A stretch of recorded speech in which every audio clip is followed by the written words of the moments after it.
Edwige Gentil, est-ce que vous auriez la gentillesse de vous présenter? Oui, bonjour. Eh bien, je suis une pédiatre. C'est vraiment le fil rouge de toute ma vie et j'exerce toujours.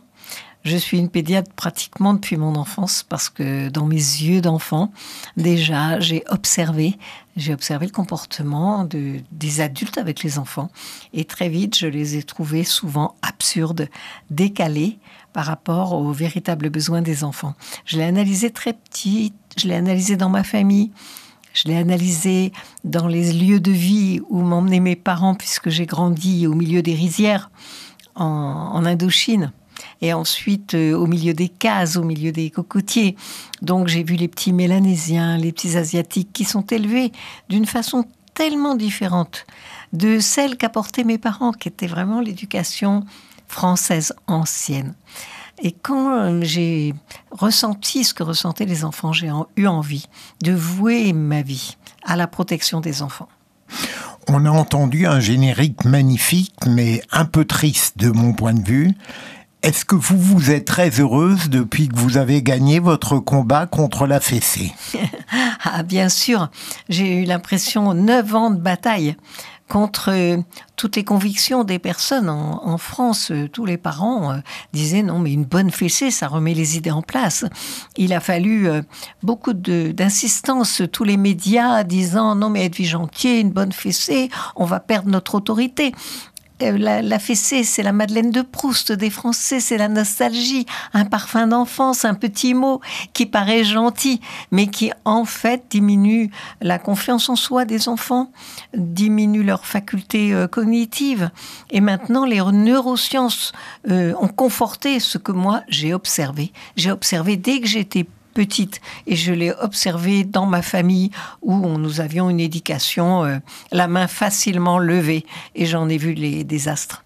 Est-ce que dans votre dénonciation, vous ne mêlez pas le grave, l'important avec le dérisoire? Alors ça ne se négocie pas.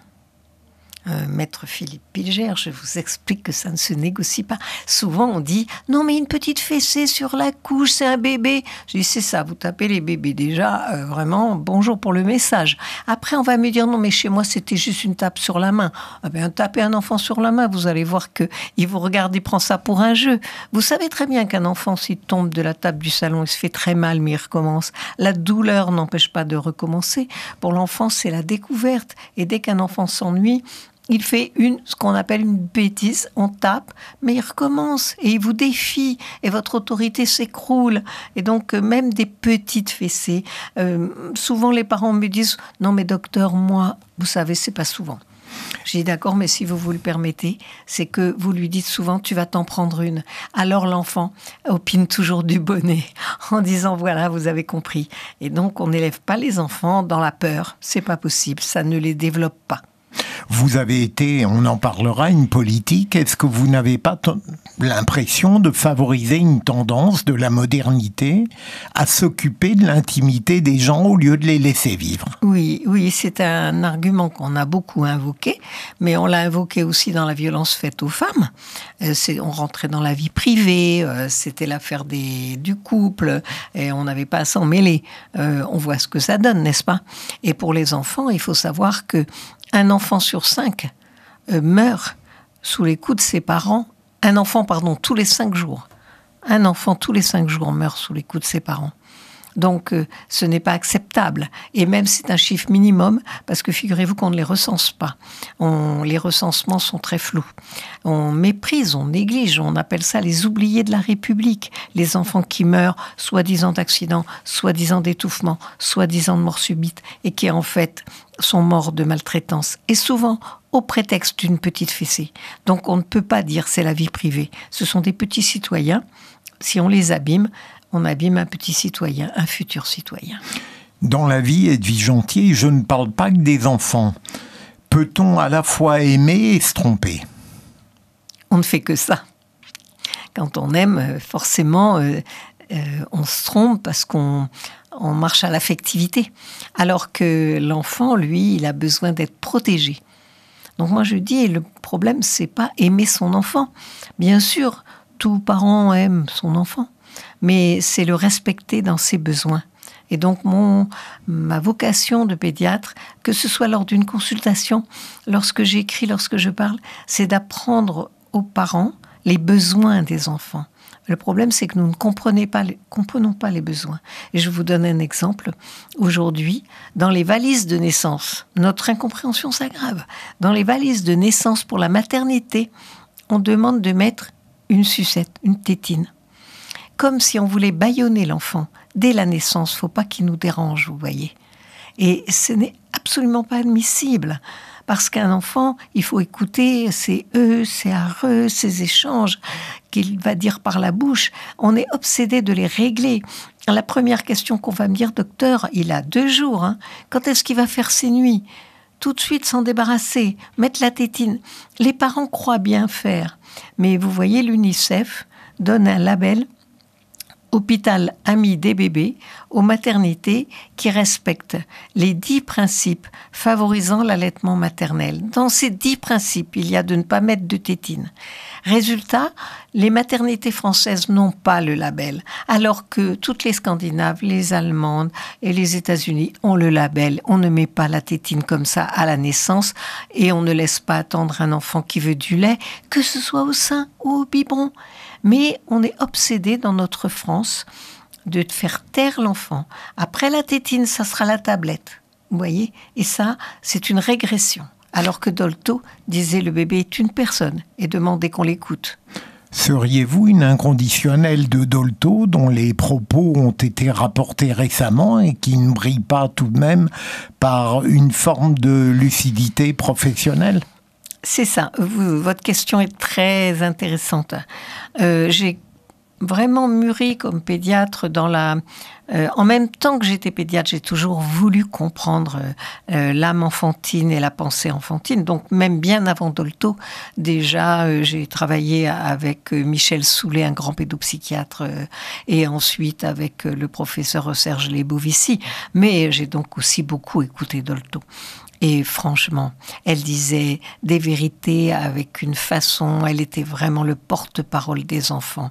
Elle était extraordinaire. Alors, elle a dérivé sur les amours adolescentes d'une façon, en effet, absolument pas justifiable. Donc, je ne suis pas inconditionnelle. Mais je peux dire qu'elle a eu des paroles fortes et bonnes. Pour reprendre l'exemple de la tétine, Edwige Antier, est-ce que je me trompe ? Il me semble qu'il y a eu des points de vue très contrastés sur la tétine. À un moment donné, on la trouvait inutile. Et puis, j'ai cru comprendre qu'après, on a estimé qu'il fallait la laisser aux enfants. Et vous dites qu'il faut l'enlever. Alors, quelle est la vérité ? Y a-t-il d'ailleurs une vérité dans votre domaine ? Une compréhension. C'est toujours ce que je dis. J'essaie d'expliquer exactement à la place d'un bébé ce qui se passe. Vous savez, le bébé, c'est un être extraordinaire. On pourrait dire, certaines personnes vont nous entendre, qui vont dire moi j'ai pas d'enfant, j'ai pas besoin d'écouter ça. Si, parce que vous avez été un enfant, parce qu'il y a toujours des enfants autour de vous et que vous devez toujours être intéressé par le petit sapiens, le bébé sapiens. Le bébé, quand il naît, c'est comme un cosmonaute qui arriverait sur la Lune. Il ne connaît pas cette planète. Alors, il sort du ventre de sa mère et il a des capteurs qui se mettent tout de suite en marche. L'audition, le regard, la gustativité, l'odorat, tout la perception par la peau. C'est juste ça. Il ne sait pas qu'il a des pieds. Juste, il a ses capteurs pour voir si dans cet environnement bizarre, cette nouvelle planète, comment les gens vont réagir à ses besoins. Est-ce s'il a faim, s'il a froid, s'il a peur? Il va savoir ce qu'il y a dans vos yeux. Il va comprendre vos émotions, les émotions de sa maman, sans savoir encore les mots. Mais il sait les émotions parce qu'il faut, dans sa survie, qu'il sache si elle est bienveillante ou pas. Et si elle est là, en train de capter ses besoins. Donc, il y a un échange très, très important. À tel point que quand j'étais députée, je me suis beaucoup battue et j'ai réussi à faire que l'on teste l'audition à la naissance. Toutes les mamans qui nous écoutent savent que avant 2012, pour leurs grands-enfants, on ne testait pas l'audition. Et dès 2012, on a testé l'audition. Ainsi, si un enfant n'entend pas, au lieu qu'il devienne muet parce qu'il n'a pas connecté ses neurones par manque d'information, et on va lui mettre un petit implant et il va entendre comme vous et moi. Donc c'est très important, tous ces sens. Sinon, les neurones fondent s'ils ne sont pas nourris. Et donc vous comprenez que si vous commencez par lui fermer le bec, avec une tétine, avec n'importe quoi, pour l'empêcher de s'exprimer, pour ne pas essayer de répondre à ses pleurs, pour ne pas comprendre ce qu'il essaie de vous envoyer, pour ne pas vous extasier à chaque vocalise, qui sont un travail extraordinaire, eh bien vous allez empêcher des connexions et aussi son bien-être, cette sécurité que nous on appelle affective de base, qui lui permet de se développer. Donc, c'est pas une question de mode. Alors, donc, à la naissance et dans les valises de naissance, pas de tétine. Et la tétine, si vous ne la donnez pas, le bébé, il la crache au début. Il n'en veut pas. Il veut le sein, il veut le biberon. Il veut pas de la tétine.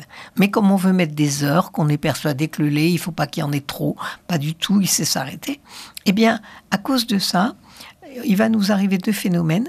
C'est qu'aujourd'hui, tous les bébés ont des reflux. Alors là, c'est comme une épidémie de mal au ventre, de reflux, parce qu'ils têtent à vide, alors que l'estomac sécrète de l'acide gastrique, croyant qu'il va arriver du lait. Donc c'est très inconfortable, il va pleurer beaucoup, et on va lui donner plein de médicaments. Donc on rentre dans une spirale infernale. Mais par contre, une fois que vous l'avez habitué, moi, si vous arrivez à 5 mois avec un bébé qui a la tétine, là, je ne vais pas lui enlever. Un enfant qui est habitué, je dis, c'est nous qui lui avons donné. Alors maintenant, il a besoin d'elle pour se rassurer. Maintenant, on ne va pas l'enlever. Après, quand il ira chez l'orthodontiste, il aura un petit appareil, il s'en passera. Et on limitera un peu l'usage. Mais on n'enlève pas, une fois que vous avez donné, l'habitude. Edwige Antier, vous avez une vie et vous aurez encore une vie très riche et j'en parlerai dans quelques instants. Marcel Proust disait « Les idées sont les succédanées des chagrins » et j'ai l'impression que votre choix de devenir pédiatre est tout de même très lié au problème qu'a posé votre sœur dans votre milieu familial. Est-ce que je me trompe? Vous avez beaucoup réfléchi sur elle et sur les problèmes qu'elle posait. Merci beaucoup de l'avoir analysé. En effet, j'avais une sœur qui avait 2 ans de plus que moi, une sœur magnifique. Elle, non seulement elle était tout à fait vraiment ravissante, mais en plus, mes parents, ma mère était professeure et s'était beaucoup donné à son éducation. Et je pense que c'est grâce à cet échange justement très important que ma sœur, on disait qu'elle savait tout, qu'elle savait lire à 2 ans et demi. Je le crois. J'ai des photos avec des planches de lecture derrière elle alors qu'elle est toute petite. Et puis on a dit qu'elle savait lire tout Proust, qu'elle était passionnée par Proust à 13 ans. Voilà, une enfant qu'on dirait aujourd'hui précoce, c'est pas un mot que j'aime beaucoup, mais enfin très intelligente. Mais en même temps, mes parents, en bons parents de l'époque, estimaient que la famille, ça marchait droit à coups de paire de claques, à coups de punition, à coups de grande autorité, plutôt autoritarisme. Mon père disait qu'il n'irait à la fête de l'école que si nous avions le prix d'excellence. Et si on n'avait pas le prix d'excellence le jour de la distribution des prix, qu'on appelait solennel, il ne se déplaçait pas. Il fallait être première et il fallait en tout être excellente et se tenir impeccablement. Et pour un ruban perdu de mes cheveux, je me prenais une bonne claque de ma mère. Ma sœur élevée comme ça, je l'ai vue, j'ai vu la colère gronder. Toute son intelligence s'est mise au service de la révolte. Et autant elle a été précoce pour ce qui a été le scolaire, Eh bien, je dis souvent aux parents, ne vous étonnez pas après qu'on soit aussi précoce à la puberté. Et à l'adolescence, ma sœur, devenue une belle jeune fille, a aussi été précoce dans ses relations, ses recherches de relations amoureuses. Et là, mon père est devenu complètement fou de rage de la voir avoir une liaison à même pas 16 ans avec un ingénieur qu'il appelait son sous-fifre. Et donc, il était blessé, vexé. Et toute la colère est née en ma sœur. Un mur est devenu infranchissable et j'estime que ça a enlevé beaucoup de chance à ma sœur parce qu'elle s'est trop construite dans la colère et ensuite dans une sorte de toxicité envers la famille, son environnement, et ça a été très triste.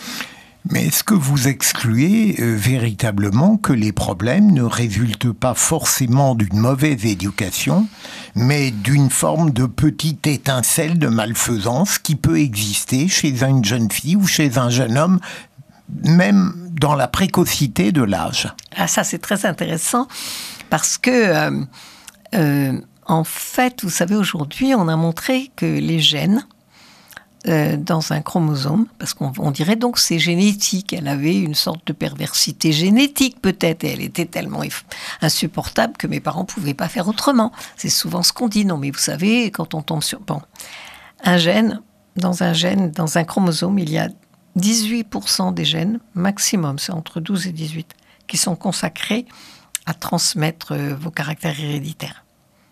18% du chromosome. On a longtemps pensé que le reste de la matière du chromosome était simplement un support. Mais ce n'est pas du tout un support inerte.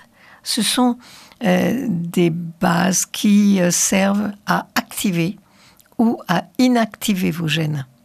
Donc, supposons qu'on ait à la naissance un gène de perversité ou de choses comme ça.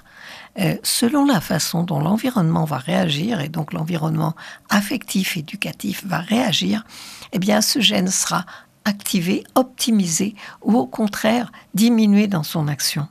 Donc il n'y a pas de fatalité. Et donc on ne peut pas dire « non mais mon fils était comme ça ». Et on a montré maintenant, dans tous les pays qui prônent l'éducation positive, que les enfants arrivent à l'âge de l'adolescence, vers 15 ans. Tous les tests les montrent au contraire extrêmement performants et bien dans leur peau. Et il n'y a pas d'effet qui aurait laissé exploser les petits pervers qu'il aurait fallu mater. Non, ça n'existe pas. Au contraire, vous allez aggraver le gène. J'ai 6 enfants, Edwige Antier, et longtemps j'ai pensé que l'éducation avait une grande importance. Et puis au fil de l'expérience, mais peut-être ai-je tort, j'ai pensé que l'éducation ne pouvait pas grand-chose, mais que seul comptait le capital intrinsèque de l'enfant. Et je pourrais en témoigner par rapport à mes propres enfants. Mais si je vous écoute bien, j'ai tort. Ah oui, tout à fait. Et il faudrait réanalyser la situation de chaque enfant. Et déjà, je trouve formidable quand on a tellement fait confiance à la vie qu'on a fait 6 enfants. Moi, je m'aperçois, quand j'ai eu mes filles, vous voyez, je me suis dit 2, c'est bien. Parce que je voulais tellement bien les élever que j'avais l'impression qu'on n'arriverait pas à élever plus de 2 enfants comme il faut. Tellement ça demande d'engagement, l'éducation des enfants, d'attention, de vigilance. Et puis, l'expérience pédiatrique, toutes les familles que j'ai vues défiler. Et puis aussi, quand j'ai été pédiatre en Nouvelle-Calédonie, où là, les familles sont très nombreuses, avec des familles de formes très diverses. J'ai vu combien les enfants, entre eux, quand il y en a plusieurs, ont d'humour, combien les parents relativisent plus les petits drames, pèsent moins sur leurs épaules, et comment les choses se régulent finalement très bien. Et je crois qu'une grande famille, déjà, ça s'autorégule. Donc, sur les fautes que vous avez pu faire, vous avez déjà eu 6 enfants. Et franchement, c'est une confiance dans l'avenir que je ne peux que recommander. Après, les particularités entre ce qui est éducatif et ce qui est génétique, dû au tempérament, Eh bien vraiment, combien de fois j'arrive en maternité, un enfant pleure et la mère me dit « Oh là là, il va avoir le caractère de mon oncle Jules, il est insupportable. » Et il suffit en fait d'assouplir les rations de lait, il suffit de comprendre son petit mal de ventre et tout, et l'enfant devient délicieux. Donc les étiquettes qu'on colle sur un enfant, ça va peser sur lui. Et ensuite, il a comme une fatwa, il va falloir qu'il ait ce caractère, c'est sa faute, c'est tellement facile. Non. Donc, bien sûr, il y a une partie d'inné en chacun de nous, mais l'éducation a fait beaucoup. C'est pas pour autant que quand il arrive un drame dans la vie, une rupture, quelque chose, une évolution qu'on n'aurait pas voulu, nous sommes nous-mêmes coupables. Parce que nous-mêmes, nous sommes sous beaucoup d'influence. Notre vie est un mouvement permanent qui nous ballotte aussi. Et donc, nous faisons tout ce que nous pouvons. C'est héroïque d'être parent, mais c'est magnifique. C'est la plus belle aventure de la vie. Je le dis même aujourd'hui où j'ai 7 petits-enfants et je vais ce soir retourner expliquer les sinus et les cosinus avec passion. Edwige Antier, face à l'histoire de votre sœur et à la multitude des ombres et des lumières qui structurent toutes les vies familiales, vous n'avez jamais eu un doute sur la pertinence des décrets que vous dites avec beaucoup d'amabilité, mais que vous cherchez à revêtir d'un vernis scientifique ? Ah oui, non, d'abord c'est pas un vernis, je suis très scientifique, j'ai aimé la médecine, je raconte mes études de médecine parce que ça m'a vraiment passionnée, et le jour où j'ai présenté au professeur Robert Debré une mucopolysaccharidose, une maladie rare, et j'étais très jeune interne, j'étais tellement en admiration parce que les gens ne savent pas que si aujourd'hui il y a l'hôpital Robert Debré, et si le professeur Robert Debré a été un pédiatre si important, c'est parce que, à l'époque, la pédiatrie était avant tout clinicienne, c'est-à-dire l'examen, l'interrogatoire et presque des croyances sur le plan éducatif, justement à l'époque. Mais Robert Debré avait commencé ses études par la bactériologie. Il avait compris combien le microscopique déterminait tout le reste de notre être humain et combien il fallait aller de plus en plus loin. Alors, il a créé des unités de génétique, de métabolisme. Il a vraiment mis de la science dans la pédiatrie française. Et de là, il est devenu un des plus grands pédiatres mondiaux. Il a placé tous ses élèves comme leaders des services très spécialisés. J'ai beaucoup admiré et j'ai failli d'ailleurs devenir généticienne. Si je n'étais pas allée suivre mon mari en Nouvelle-Calédonie, je serais restée à l'assistance publique et je serais devenue généticienne. Donc ça m'a passionnée, je suis très scientifique. Ce n'est pas un vernis et je peux le remettre en cause en permanence.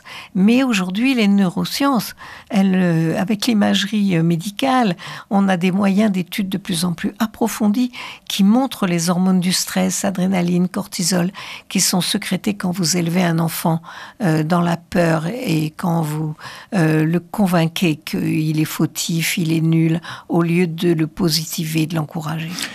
Vous avez raison, le terme de vernis scientifique était très mal choisi, mais je voulais dire par là que vous cherchez à distiller une impression d'inéluctabilité scientifique et de logique impeccable, alors que l'humain, par définition, est d'une imprévisibilité totale. Est-ce qu'il n'y a pas une petite contradiction ? Imprévisible, pas tant que ça, justement. Non. Dans mon cabinet, tous les jours, je sais très bien ce qui va faire pleurer un enfant ou pas pleurer, comment faire que la visite va le mettre en alliance avec moi. Je sais très bien si un petit de 4 mois, je le regarde, il est allongé sur le lit d'examen, je le regarde dans les yeux, je sais à quel moment il commence à être inquiet et se mettre à pleurer. Pourtant, je cherche juste à voir s'il a un strabisme ou pas, s'il est louche ou pas. Mais il ne faut pas regarder fixement. Il va sentir que c'est étrange et il va se mettre à pleurer. Je sais que c'est scientifique, c'est dans son développement, c'est le moment où il peut avoir peur. Alors que c'est l'âge aussi où s'il est dans les bras de sa mère, vous le regardez avec bienveillance, il va vous faire de très grands sourires. Donc tout ça, c'est tellement répétitif. J'ai maintenant plus de 40 ans de pratique et donc je vois bien ce qui est vraiment mathématiquement prévisible. Jusqu'à quel âge va l'enfance dont vous vous occupez? Alors, entre 16 et 18 ans, on s'arrête. Alors maintenant, je vais vous dire, je vois les enfants de mes enfants. Ça me donne du recul. Donc vous vous occupez pas seulement des bébés, mais des adolescents. Bien sûr, bien sûr. Et c'est un âge aussi passionnant et très fragile dans notre société. Vous, Philippe Bilger, je sais le travail que vous faites pour mettre des codes logiques dans notre société. Eh bien, malheureusement, je trouve que nos adolescents sont en grande souffrance. Soit des adolescents de familles cultivées, mais les parents travaillent beaucoup, ont des vies bousculées et ne se rendent pas compte que les programmes scolaires sont extrêmement confus. Aujourd'hui, tout est confus. Vous savez, pour apprendre un texte de sciences, comment ils disent, des vers de terre, en 6e, eh bien, il faut être haut fonctionnaire du développement durable. Et donc, vous allez lui dire, apprends ta leçon. Mais il n'y a plus de leçons aujourd'hui. Il y a 20 pages, il faut sortir Sciences Po pour ausculter les documents, donc déjà, un enfant qui a des parents cultivés, on dit qu'il faut qu'il soit autonome. Les profs qui disent ça, ils sont les premiers à faire travailler leurs enfants, donc leurs enfants réussissent bien. Un enfant ne peut pas être autonome. Donc à 12 ans, 13 ans, quand vous le houspillez tout le temps parce qu'il n'a pas fait, qu'il se réfugie sur son portable, parce que c'est le seul endroit où il trouve un peu de gratitude. Et je ne vous parle pas des enfants des quartiers, comme on dit. Alors ceux-là, comme il y a des vacances tout le temps, qui sont répétitifs dans notre pays, plus longues vacances. Alors, ils traînent en bas des immeubles et on dit les parents faut pas mettre d'écran.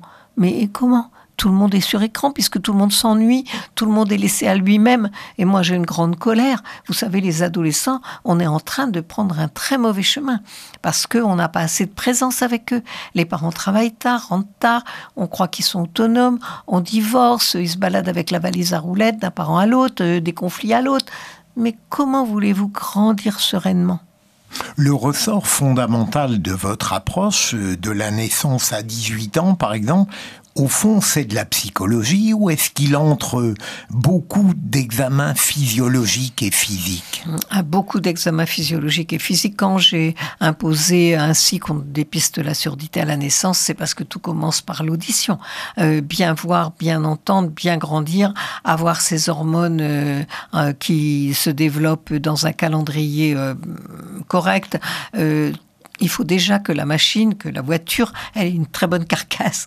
Et le cerveau, c'est le moteur. Donc, il faut déjà que tout ça, ça marche. Et là, c'est vraiment de la technique médicale et scientifique. Mais par là-dessus, eh bien, il faut que la route soit bonne. Et là, c'est les parents. Et les parents, s'ils font n'importe quoi, souvent par... les pauvres, c'est vraiment compliqué d'être parent aujourd'hui. Et je voudrais particulièrement parler des mères, vous savez.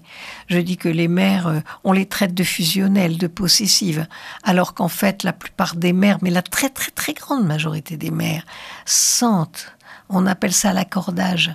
Dès que l'enfant est petit, elle s'accorde avec ce que ressent son enfant. Et la maman demande des choses, mais on l'oblige à se séparer à 3 mois. On est le pays champion de la mini-congé de maternité. Ça lui arrache le cœur, on la critique, on dit mais il faut savoir vous séparer, on veut que le bébé soit autonome. On pousse ses enfants et finalement à la fin on a le système Tanguy, il quitte pas la maison.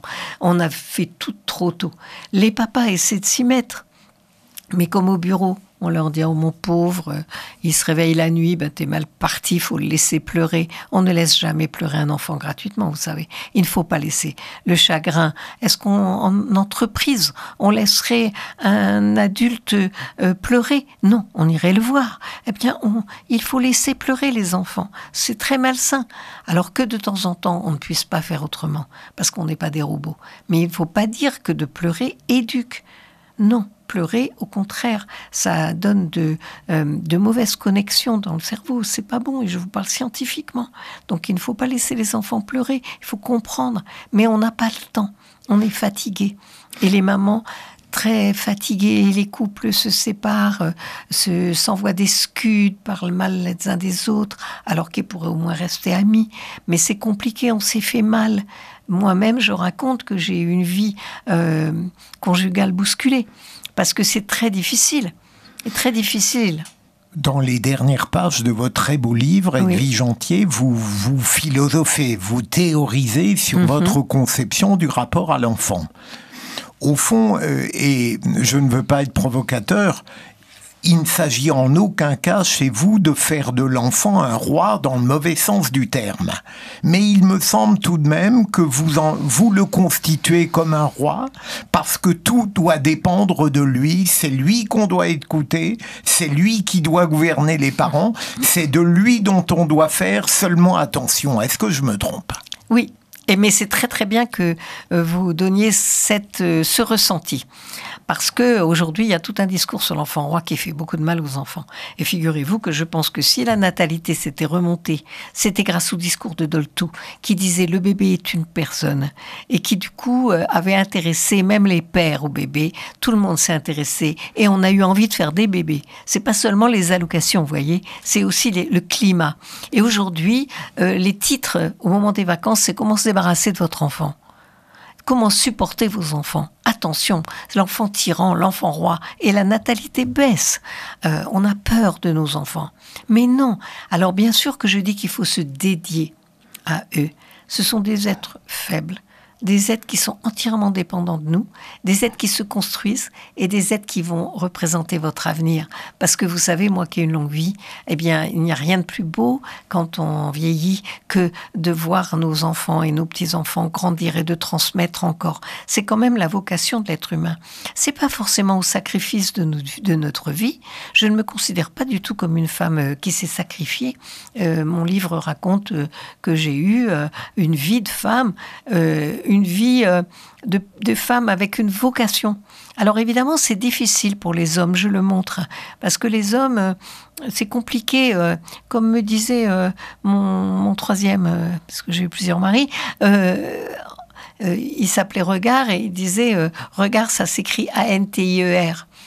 Il en avait assez et il en riait, mais en fait, il en souffrait et donc on s'en aperçoit. Et donc nous, comme femmes, on est toujours obligés de jouer en dessous, vous voyez, d'un peu s'effacer pour que vous, l'homme, vous puissiez trouver votre place. Et on nous dit aussi, il faut que la mère fasse la place au père. Mais je dis, le père est assez grand pour faire sa place. Il faut qu'il s'occupe de son enfant et de sa femme et sa place se fera. Mais vraiment très bien. Donc je dis que les femmes aujourd'hui, entre leur vie professionnelle, entre les astreintes de la société et ce que j'explique des besoins de l'enfant. Elles ont des vies très compliquées. Je les soutiens au maximum.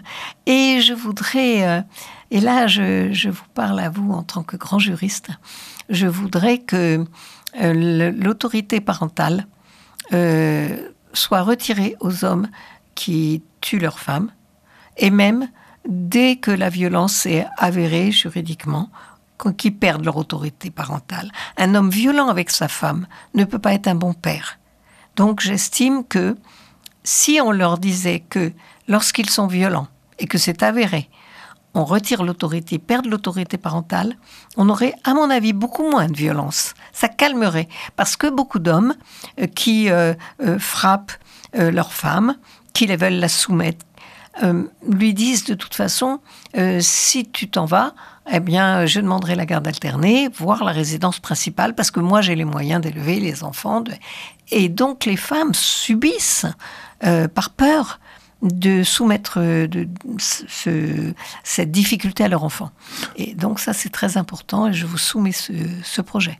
Vous êtes très méfiante à l'égard de l'autorité, non ? Non, alors oui, merci de me permettre, j'avais pas répondu à cette question. Moi, je ne parle jamais de punition, je n'aime pas les coups, je n'aime pas les punitions, mais je parle de conséquences.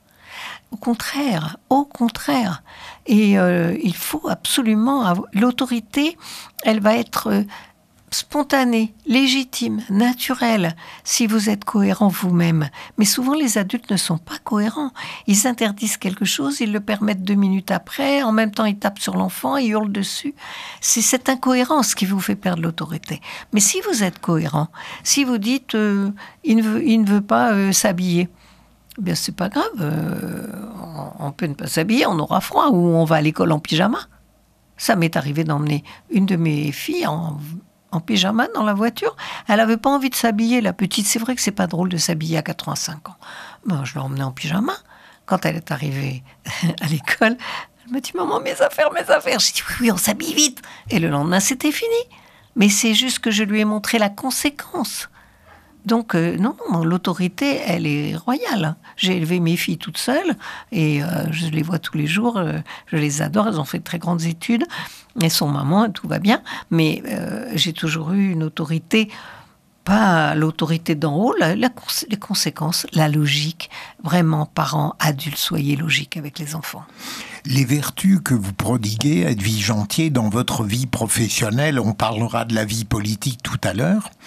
Est-ce qu'elles vous ont rendu tolérante, indulgente à l'égard de tous les aléas de votre vie personnelle? J'entends par là que vous avez subi, vous y avez vous-même fait allusion, des relations avec des hommes qui, par exemple, supportaient mal que vous preniez davantage la lumière qu'eux. Est-ce que ça vous a permis de comprendre ou est-ce que vous avez souffert comme tant de femmes dans les mêmes circonstances? J'ai souffert tout en comprenant. J'ai compris que c'était difficilement supportable quand vous faites vos études de médecine et que vous montez plus vite que votre compagnon puis mari dans les diplômes, dans les concours et dans les spécialités. Je comprends que c'est difficilement supportable. De là à m'obliger à ralentir, moi, ce dont j'étais capable, mon père m'a pas élevée comme ça. J'ai eu la chance que nous ayons été 3 filles. Je pense qu'à l'époque, s'il y avait eu un garçon, mon père aurait peut-être plus misé sur le garçon. Et là, non. Mon père avait... voilà, vous êtes capable et dès lors que vous êtes capable, on joue pas petite main. Donc, ne pas s'écraser. Alors ça a été compliqué parce que quand même, je voulais être fidèle, parce que je voulais construire. Je suis une bâtisseuse. Chaque fois, je suis restée 15 ans. 15 ans pour chaque histoire. Je ne sais pas pourquoi ça arrivait à 15 ans. Et donc 45 ans quand même de vie conjugale. Je dis souvent que j'ai bien mérité parce qu'il y a quand même des compromis à faire, etc. Mais j'ai beaucoup aimé. Mais je pense que l'homme est... Alors je n'ai pas un discours en fait anti-homme. Je pense que l'homme est absolument, je dis souvent à mon entourage plus jeune, surtout prenez le risque d'une liaison et d'une histoire amoureuse. Prenez le risque. Parce que l'homme, avec sa testostérone, il donne à la femme et à l'environnement un élan que la femme est plus enveloppante et plus conservatrice et prudente. Et puis, non, l'homme a une dynamique complémentaire, très importante. Et chacun des 3 hommes, je respecte ce qu'il m'a apporté, même si, souffrant parfois que j'aille trop vite, après m'avoir aidé souvent à aller si vite, souffrant après de l'élan, de l'image plus apparente, alors que dans la vie privée, je n'ai pas du tout un tempérament directif, mais souffrant de cette image, après ils me faisaient du mal, sans doute parce qu'ils étaient mal. Donc je pardonnais, mais je souffrais quand même. Avec beaucoup d'allure et beaucoup de pudeur, vous évoquez dans le livre ce que j'appellerais un grand goût de la séduction. Est-ce que vous l'avez ? Est-ce que j'ai jamais calculé la séduction comme certaines femmes, vous voyez, quand j'ai passé mon concours d'internat, l'un des garçons qui était triste parce qu'il venait de ne pas avoir le concours, m'a agressée en me disant tu nous prends des places, mais en fait tu seras juste femme de médecin. Parce qu'à l'époque, les filles qui venaient faire médecine, c'était pour séduire un étudiant et devenir femme de médecin, ouvrir la porte et tenir l'agenda. Bon, je crois que depuis, j'ai montré que je pouvais faire autre chose. Mais lui pensait que ça serait mon avenir et que j'avais pas besoin de prendre une place d'interne pour ça. Eh bien, vous voyez, j'étais pas du tout dans un calcul de séduction. Je vais séduire un homme pour... on m'a pas appris ça chez moi. Mes parents ne parlaient jamais du mariage. Ils parlaient que des études. De même qu'ils ne parlaient pas de la cuisine. Donc, je ne suis pas une très bonne femme d'intérieur. Il ne parlait que des études. Eh bien, l'idée de séduire pour séduire m'est jamais venue. Mais par contre, Je pense que c'est très important. Ma mère était très féminine. Toutes les semaines, quand nous étions à Saïgon, comme je vous disais, au milieu des rizières où j'ai beaucoup observé les petits qui étaient portés dans cette éducation proximale que je prône, ma mère, on allait toutes les semaines chez le coiffeur. Elle était extrêmement élégante avec ses chaussures compensées. C'était une vie à la fois gâtée de cette vie coloniale, de la petite communauté française à Saïgon, et en même temps une vie d'exigence aussi. Donc j'ai été habituée à avoir une certaine dignité dans la façon d'être et d'être féminine. Très important, c'est vrai. Les mouvements, justement, féministes de ces dernières années, vous les jugez vindicatifs ou légitimes? Alors, quand on m'a opposée à Elisabeth Badinter, j'ai estimé qu'elle était archéo-féministe et moi néo-féministe. Je veux dire que Simone de Beauvoir puis Elisabeth Badinter ont rendu grand service aux femmes en essayant de leur redonner enfin la revendication de leurs droits, mais contre la maternité, au détriment de la maternité. Pas d'enfant. L'enfant esclavagise la femme. Donc, faites-en, mais débarrassez-vous. Alors qu'une femme, aujourd'hui, elle sait combien l'enfant est quelque chose d'extraordinaire. Elle veut être mère en même temps. Et je dis que le néo-féminisme, c'est le droit d'être une femme qui a fait des études. Parce que nous, on veut que nos filles fassent des études, n'est-ce pas? Qui va donc avoir une place dans la société, qui ne va pas renoncer à bosser, à être indépendante, à avoir une vie digne, libre, de gagner sa vie. Et en même temps, être mère pleinement et s'occuper vraiment de son enfant. C'est ça le combat aujourd'hui, et j'appelle ça le néo-féminisme. Mère et femme. La santé, Edwige Antier, pour vous, est évidemment une préoccupation fondamentale, pas seulement, je le suppose, pour les petits nourrissons ou les adolescents, mais pour tout le monde.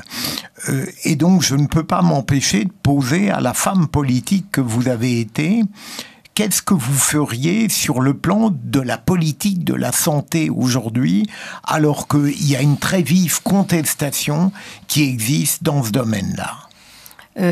Comme en parallèle de ma vie de mère, de femme, de pédiatre, j'ai aussi en effet eu beaucoup de mandats politiques. J'ai été membre du conseil d'administration de l'assistance publique. Donc j'ai vu les choses de l'intérieur. Et le drame se préparait déjà il y a 10 ans pour les hôpitaux. Car il y a plusieurs pouvoirs dans les hôpitaux. C'est le conflit des lobbies entre la médecine fonctionnaire salariée, entre les personnels d'hôpitaux et entre les médecins libéraux. Il y a toujours des conflits entre le SAMU et les pompiers. Cette santé, ce système de santé est plein de micro-conflits qui se détruisent les uns les autres. L'État en a joué longtemps. Dans mon domaine, entre les pédiatres de maternité, néonatologistes et les pédiatres de consultation, on a toujours clivé. Et entre les pédiatres hospitaliers et les pédiatres de ville, on a toujours clivé. C'est l'État qui a voulu cliver pour que les uns luttant contre les autres, comme ça, personne défend bien en fait ses intérêts. Et l'État, les ministères font ce qu'ils veulent. Le résultat aujourd'hui, c'est une catastrophe. Parce que quand j'étais jeune interne, on n'allait pas gonfler les consultations des hôpitaux pour une otite ou pour 3 boutons sur la peau. Il fallait avoir la lettre de son médecin. Mais maintenant, si vous ouvrez votre cabinet au mois d'août, on va vous dire c'est bien parce qu'au moins la ville va faire un service. Mais non, mais il n'y aura personne. Parce que l'hôpital accepte tout le monde directement. Même si vous recevez les CMU, que les gens n'ont pas d'argent à sortir. C'est un hospitalocentrisme. On va dépendre d'avoir des postes, il faut faire beaucoup de consultations pour faire beaucoup de postes de la petite médecine, de la bobologie qui n'a pas du tout besoin du prix. Et finalement, le coût, une consultation à l'hôpital pour un petit bobo, le prix de revient, il va être 48 € quand il est 2 fois moins en ville. Mais ça fait rien, parce que c'est notre territoire. Et j'ai pu voir combien chaque territoire. Donc il faudrait remettre de l'ordre là-dedans. Ce n'est pas une question d'augmenter les moyens, c'est une question que tout le monde travaille ensemble de façon cohérente et pas dans la haine d'un système contre l'autre. Donc voilà d'où vient tout le problème. Si vous étiez ministre de la Santé, et j'ai l'impression que le successeur d'Agnès Buzyn n'est pas médiocrement apprécié, pas du tout, oui. Quelle serait votre première mesure ? Ma première mesure, ce serait vraiment de demander qu'il y ait une maison de garde médicale dans chaque quartier à Paris. Et de demander aux médecins de ville de s'y relayer tous, mais en même temps de demander à l'hôpital de ne pas admettre aucun enfant, sauf par le SAMU, ou aucune grande personne, sauf par le SAMU, qui ne serait passé par cette maison médicale d'abord. Et là, je vous assure que vous faites déjà des économies formidables. Sauf que, quand je l'ai demandé plusieurs fois, les urgences des hôpitaux ne veulent pas refuser pour renvoyer sur la maison médicale et se plaignent après d'être submergés. Est-ce qu'il y a des existences dans votre vie, Edwige Antier, que vous considérez avoir manqué, par exemple, ou que vous auriez pu mener plus intelligemment, ou être davantage dans l'émotion, dans la sensibilité, dans l'empathie? Alors, l'empathie, je crois que j'ai eu tout ce que je pouvais, parce que vous savez, mes consultations se finissent très tard, parce que justement, je suis une éponge des problèmes des gens. Et je crois vraiment, là, je pourrais difficilement faire plus humainement. Je pourrais toujours rêver d'avoir fait mieux. Mais par contre, voilà 14 ans que je travaille aussi dans un réseau de crèches, un très grand réseau qui compte aujourd'hui 300 crèches dans toute la France, dont je forme les professionnels, dont je supervise les actions. Aujourd'hui, c'était un mail pour comment faire par rapport au coronavirus pour nos enfants qui vont arriver en crèche. Bref, tous les jours des actions. Mais j'ai beaucoup bougé sur le dépistage précoce des enfants autistes, des enfants qui ont des retards de langage. Et là, j'ai eu beaucoup de mal et je voudrais faire encore plus.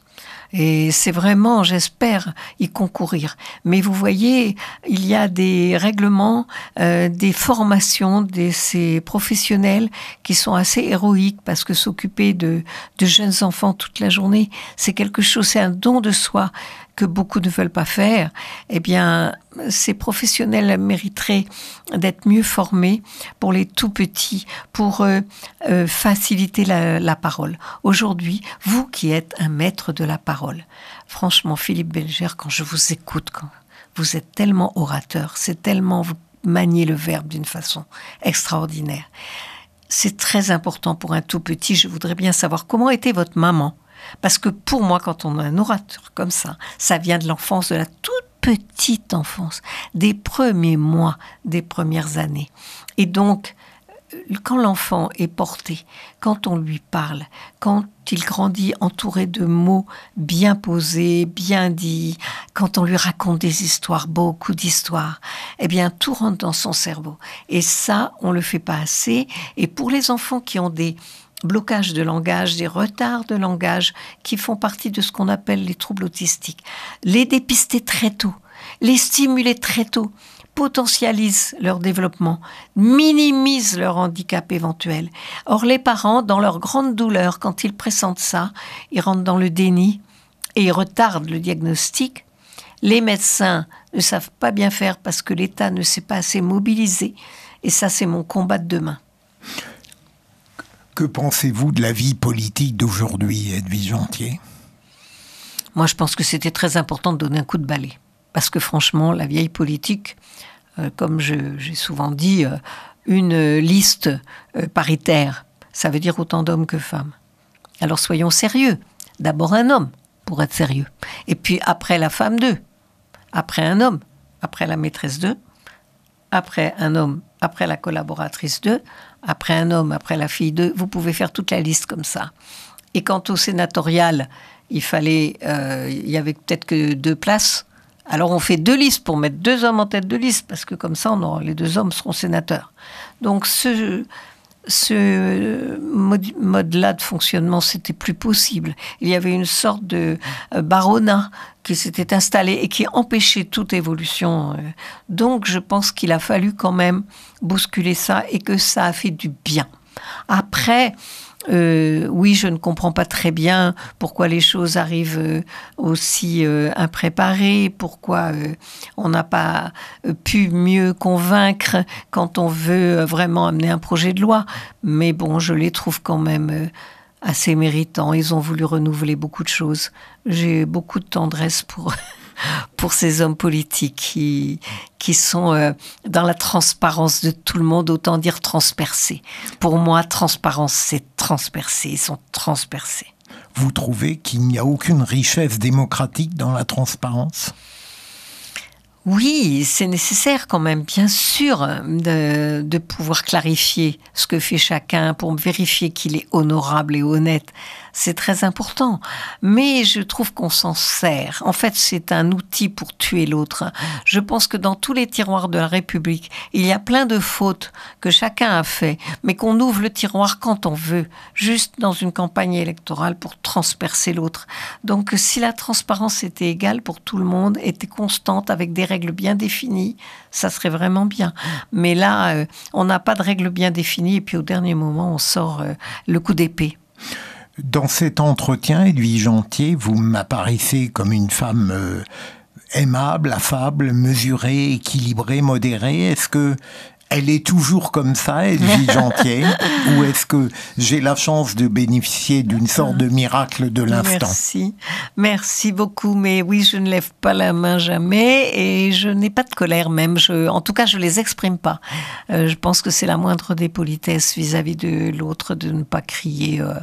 Bon, je n'ai pas le souvenir d'avoir crié ni puni mes filles, ni mes petits-enfants. Alors là, quand ils me voient arriver... Et puis, vous savez, vous me verriez, il y en a 2 qui sont au collège, des jumeaux, ils ont vraiment besoin de moi. Alors, c'est le bazar d'une chambre d'adolescents. Bon, eh bien, je crie pas, je prends le temps, je dis d'abord, oh, mais j'ai pas de travail. Bon, ben, je vais d'abord organiser un peu, et puis après, ils viennent à moi et ils font leur travail très bien. Donc oui, je sais pas crier. Après, je suis quand même très stricte parce que je suis volontaire, que j'aime le travail bien fait comme me faisaient faire mes parents qui ont eu du bon, hein, j'ai dit la dureté de leur éducation, mais les bienfaits de leur exigence. Donc j'aime le travail vraiment bien fait. Donc j'y reviens, je redis et quand même j'exige. Donc je ne suis pas molle au fond. Vous êtes bien dans cette France grisailleuse de la métropole. Tout au long de votre livre, il y a des pages d'une sensualité folle, j'entends climatique, le mode de vie sur ces endroits que vous avez connus et qui vous ont offert une vision très singulière de la vie collective. J'ai l'impression que c'est presque votre ressort fondamental où vous êtes allé puiser des enseignements, même pour la pédiatrie. Oui, quand j'ai vu, on habitait au milieu des rizières. Mon père dirigeait une usine à décortiquer le riz, une grande maison de l'ingénieur. Et puis, au fond de la cour, il y avait ce que ma mère appelait les dépendances, des domestiques. C'était des petits studios pour les personnes qui nous servaient. Eh bien, j'avais pas le droit d'y aller. Mais il y avait un lavoir qui mettait la limite dans la grande cour. Mais quand je pouvais m'échapper, j'allais voir. Et je voyais, moi, ma petite sœur qui était confiée à une nurse chinoise impeccable dans sa tenue blanche.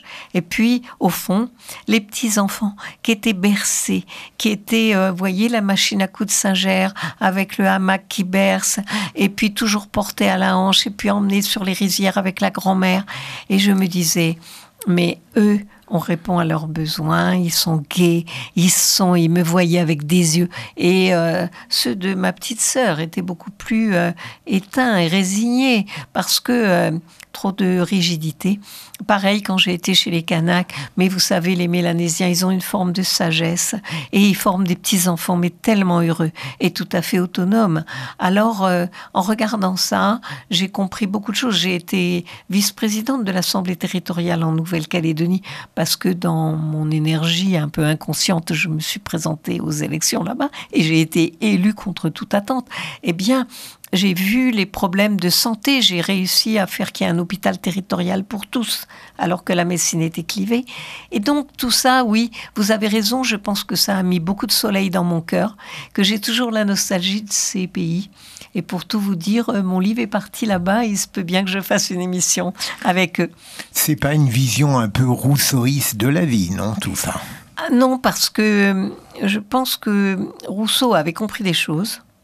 Mais en même temps, il lui a manqué la patte. Parce que moi, les enfants, je suis avec eux. Je suis sur le tapis d'éveil. Vous ne les avez pas abandonnés, en tout cas. Et je ne les ai pas abandonnés. Donc, Rousseau avait deviné quelque chose, mais... Est-ce que le bonheur, aujourd'hui, est quelque chose qui est encore à atteindre pour vous? Ou est-ce que vous en jouissez? J'ai eu beaucoup de malheurs. Mais beaucoup de malheur, puisque, comme on sait, mon dernier mari m'a trahi gravement. Et donc, j'aurais pu être humiliée et ravagée. Et donc, j'apprécie mon bonheur d'autant plus. Je crois que j'ai une hyper conscience de la chance qu'on a de pouvoir vivre, de pouvoir faire son métier, de pouvoir être aujourd'hui avec vous, transmettre des choses très importantes pour les enfants qui vont venir et de tenir mes petits-enfants. La plus grande de mes petites filles présente le concours d'entrée en médecine. C'est une hérédité, quelque chose qu'on a transmis, mais voilà, c'est mon bonheur et je trouve que j'ai beaucoup de chance de pouvoir vivre tout ça. Enfin, chère Edwige Anquier, comment sent-on lorsqu'on est une pédiatre réputée, renommée, pas incontestable parce qu'il y a toujours des controverses, mais tout de même ayant réalisé son ambition fondamentale? On est fier, on est humble, on se rend compte qu'on a réjoui les gens, vivants ou morts? Fier non, parce qu'on n'a jamais fini. Je ne trouve jamais que j'ai abouti. Mais on a un contrat, en fait, parce que, vous savez, quand on m'entend, on espère qu'on va me retrouver comme ça. Et donc, il faut se donner à chaque consultation d'un enfant, chaque visite en crèche. Il faut être à la hauteur du discours. Et donc, c'est un devoir plutôt. Vous êtes sincère, Edwige Anquier, parce que vous ne parvenez jamais à quitter les enfants. Non, mais vraiment, les enfants, c'est le cœur de la société. Une société heureuse, ça serait une société qui respecterait encore mieux ses enfants. Merci beaucoup. Merci.